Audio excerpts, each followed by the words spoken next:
Welcome students. आज हम conductivity की डेफिनेशन देखेंगे और हम देखेंगे कौन कौन से फैक्टर्स कंडक्टिविटी को इफ़ेक्ट करते हैं। यहाँ से गिव रीज़न का क्वेश्चन आता है और डेफिनेशन का भी क्वेश्चन आता है। सो स्टार्ट करते हैं। कंडक्टिविटी को कापा से डिनोट करते हैं, ये तो हम जानते हैं। और इसकी जो डेफिनेशन है उसमें जाने से पहले हम एक फॉर्मूला देखते हैं। फॉर्मूला है G is equal to kappa A upon L। अब आप ये सोचिए व्हाट इज G। जो G है हमारा वो है कंडक्टेंस। चैप्टर अभी तक के सारे चैप्टर से बिल्कुल ही अलग है और इसमें जो टर्म्स हैं तो हमें पता होना चाहिए कि जी को किससे दिखाते हैं, जी स्टार को किससे दिखाते हैं। जी स्टार को किससे दिखाते हैं? सेल कांस्टेंट के साथ। अब के को ऐसे कापा कहते हैं लेकिन वो है कंडक्टिविटी, ठीक है। और मान लीजिए ये कोई सेल है और इस सेल पे हमने एक इलेक्ट्रोड डिप किया हुआ है।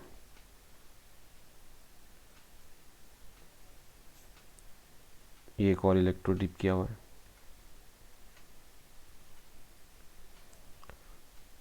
तो इनका जो एरिया है, इनका जो लेंथ है,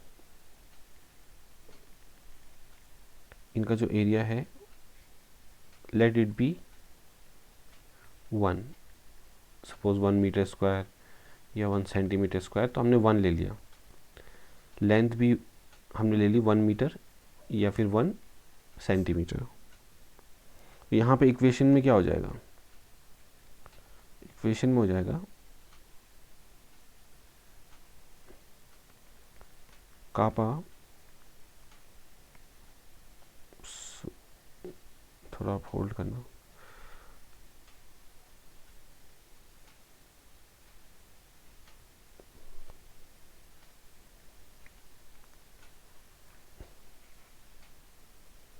तो 1 वैल्यू पुट करेंगे तो हमारे पास हो जाएगा कापा इंटू 1 डिवाइडेड बाई 1। तो ये आ गया कापा। तो कहने का ये मतलब है जो कापा है वो जाएगा किसके बराबर? जी के बराबर। What is kappa? Kappa is conductivity. तो कंडक्टिविटी हो जाएगी कंडक्टेंस के बराबर जब एरिया भी 1 है और लेंथ भी 1 है। तो अब इसकी हम जो डेफिनेशन है हम इसकी डेफिनेशन बना सकते हैं।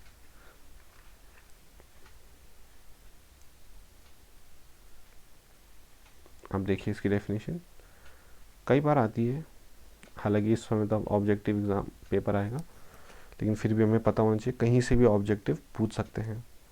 वो ऐसा कर सकते हैं जैसे एरिया 1 दे दिया, लेंथ 2 दे दिया, एरिया 2 दे दिया, लेंथ 1 दे दिया, इस टाइप से।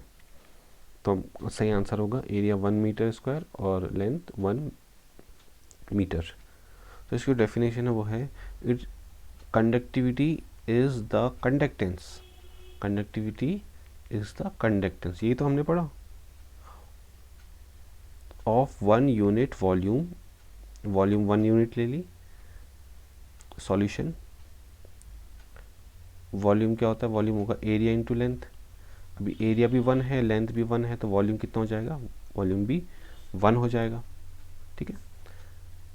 It is the conductance of 1 unit volume of solution kept between 2 platinum electrode, 2 electrode के बीच। और जो एरिया ऑफ क्रॉस सेक्शन है वो भी 1 है और जो डिस्टेंस है वो भी 1 है। kept between 2 platinum electrodes with the unit area of cross section and at a distance of 1 unit length। तो ये डेफिनेशन है, काफ़ी बार आती है।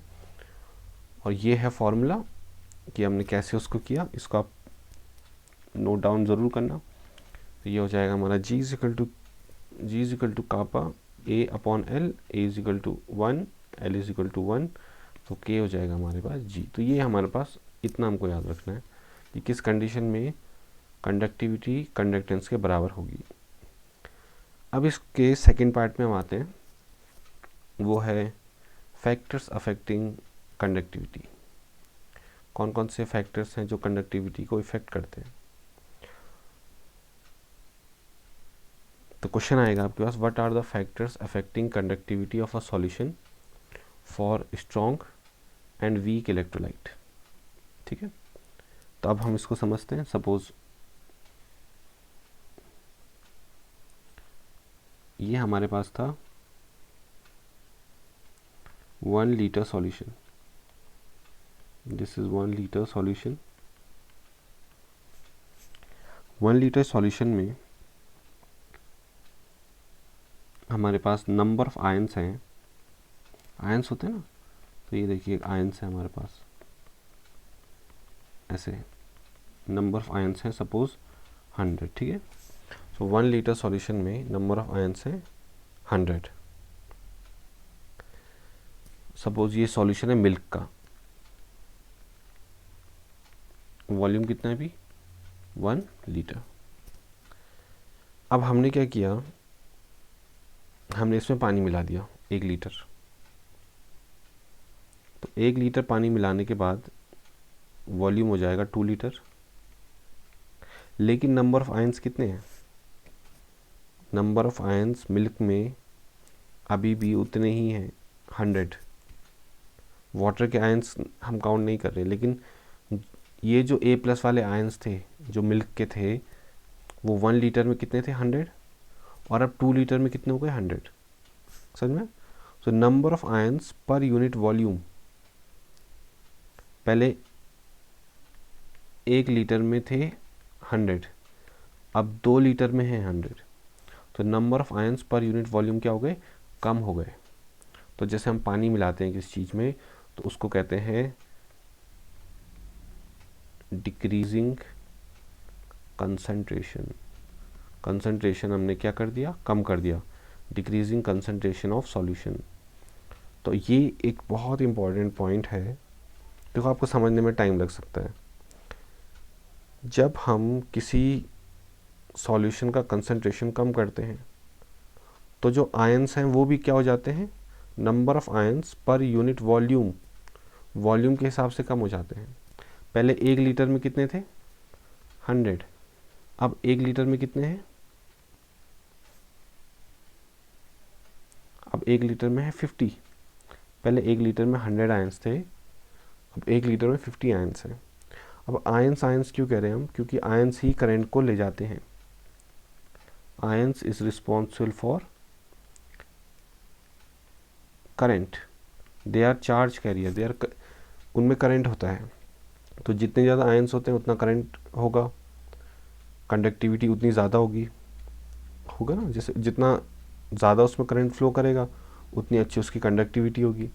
तो कंडक्टिविटी आप बताइए पहले थी या पहले ज़्यादा थी या अब ज़्यादा है, इस वाले में ज़्यादा होगी या इस वाले में, तो डेफिनेटली इस वाले में कंडक्टिविटी ज़्यादा होगी, क्योंकि इसमें नंबर ऑफ आयन ज़्यादा हैं पर यूनिट वॉल्यूम। तो हम ये समझते हैं कि जब भी कंसंट्रेशन को कम किया जाता है तो कंडक्टिविटी क्या होती है, कंडक्टिविटी डिक्रीजेस, कंडक्टिविटी कम होती है जब कंसंट्रेशन भी क्या होता है, कम। वैसे एक और बात है, कंसंट्रेशन कम होने को हम एक स्पेशल टर्म कहते हैं, हम कहते हैं उसको डाइल्यूशन। ठीक है, डाइल्यूट कर दिया हमने। तो जब भी हम किसी सॉल्यूशन को डाइल्यूट करते हैं तो कंडक्टिविटी क्या होती है, कम होती है। तो वही बात यहाँ पे हमने लिखी है, तो जो हमने समझा है वो ये लिखा है, for both strong and weak electrolyte, चाहे वो स्ट्रॉन्ग हो या वीक सॉल्यूशन हो इलेक्ट्रोलाइट का, तो कंडक्टिविटी हमेशा डिक्रीज होती है जैसे जैसे कंसंट्रेशन को हम डिक्रीज करते हैं। तो आपके पास क्वेश्चन आएगा, what happens to conductivity when concentration is decreased, तो उसका आंसर होगा कंडक्टिविटी ऑल्सो डिक्रीज, और फिर वो कहेंगे एक्सप्लेन योर आंसर या गिव रीज़न फॉर इट। तो उसमें ये हम लिखेंगे, because number of ions per unit volume जो करंट कैरी करते हैं दे डिक्रीजेस ऑन डाइल्यूशन। ओके, तो बहुत ही इम्पॉर्टेंट है ये कंडक्टिविटी। तो कल हम पढ़ेंगे फिर मोलर कंडक्टिविटी की डेफिनेशन और कौन कौन से फैक्टर्स हैं जो मोलर कंडक्टिविटी को इफ़ेक्ट करते हैं। चैप्टर में बहुत अच्छा अटेंशन देने की ज़रूरत है। एनीवे हम इसको फिर से भी पढ़ेंगे जब हमारी स्कूल खुलेगी।